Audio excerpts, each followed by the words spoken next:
Okay, so we are going to take rhyme a little bit deeper. You've already defined rhyme on the page before, but under this flap, let's just define it again. Rhyme is the repetition of the same ending sound.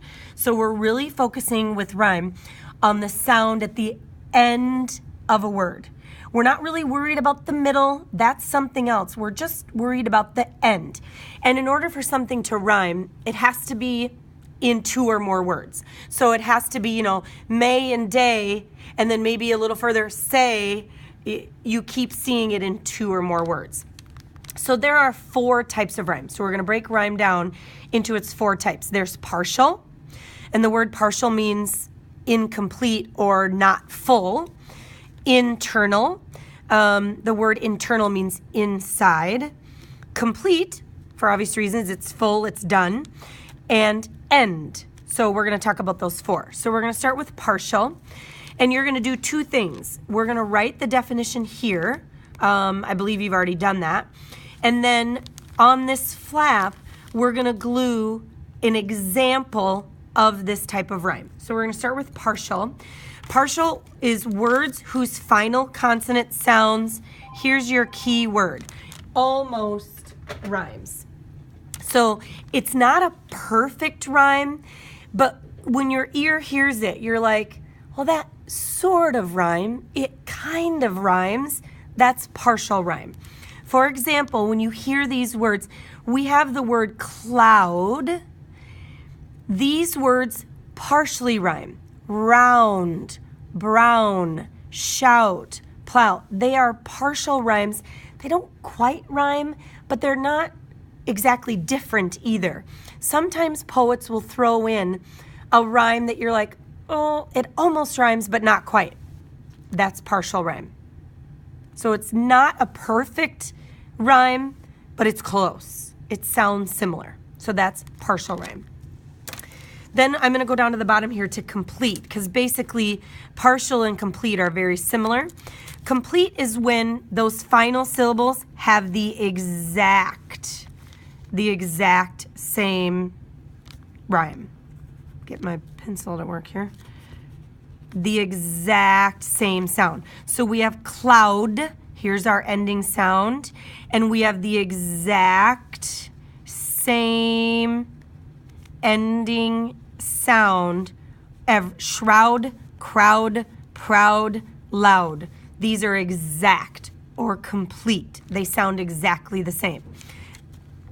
Different from up here because these endings are not exactly but close. Then we'll go over to internal. This is when you have a rhyme inside or within a line. So they're called internal because the rhymes are inside the line. Normally you find rhymes at the ends of lines. So one line will have a word at the end and it'll rhyme with the next line at the end. Internal is different because the rhyme is inside the line. For example, I'm a cat who wears a hat. When in the fog, I jog.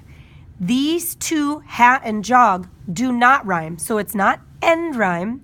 However, there are 2 words within the same sentence that rhyme, cat and hat. So the rhyme is internal because it's inside the line. Again, when in the fog, I jog. These 2 words, fog and jog, rhyme internally. They are in the same line. And then finally, end rhymes. These are the rhymes you're used to. These are the rhymes at the end of lines. These are usually pretty easy to find because they're at the end of lines. Yes, it's true I am a cat. When I go out, I wear a hat. Cat, hat. They're both located on the ends of the lines and they rhyme. So there's the 4 types. So we're going to take it one step further because rhymes are labeled with letters according to their pattern. So that's called rhyme scheme. So you defined it, the pattern of rhymes at the ends of lines of a poem or song marked with letters. All rhyme schemes are marked with letters. the longer the poem, the more letters of rhyme it's going to have.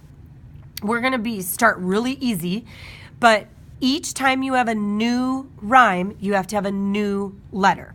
So we're going to take a look at these three, kind of famous: roses are red, violets are blue, and we're going to finish them so the rhymes match. So roses are red, since that's our first end word, we're going to give it an A. Every time another word comes along that rhymes with red, it's going to get an A. If it doesn't rhyme with red, brand new sound, we have to give it a new letter. And in this case, red and blue obviously do not rhyme. So red gets an A, blue gets a B. Now, we've left this line blank, but we want it to rhyme with red because we have an A. So I'm going to say roses are red, violets are blue. Need something that rhymes with red. How about these flowers are dead. Now ask yourself, red, dead. Do they rhyme? Yes. So they both have A's because they are the same. They rhyme. So now we have to finish it. Roses are red, violets are blue, these flowers are dead. We need to have this line is a B. So it has to rhyme with blue.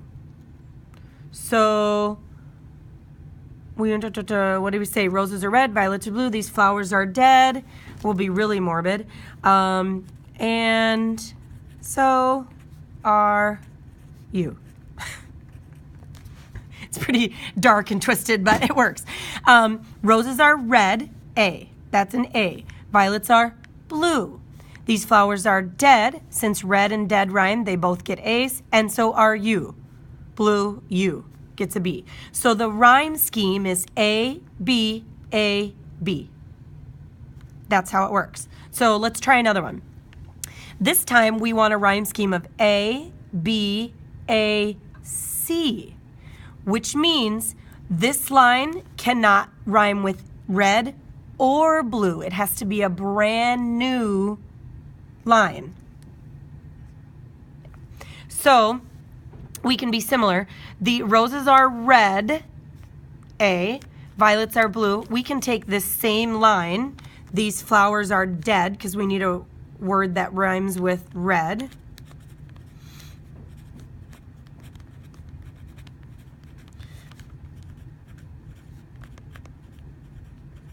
But this time, this line is C. So it can't rhyme with red. It can't rhyme with blue. It has to be something brand new. Roses are red, violets are blue, these flowers are dead. Thanks a lot. There we go. So this is a brand new end rhyme. It doesn't rhyme with red. It doesn't rhyme with blue. It's its own ending sound. It's a C. Now what I want you to do right now is you're going to do this last one on your own. But I'm going to kind of set it up for you.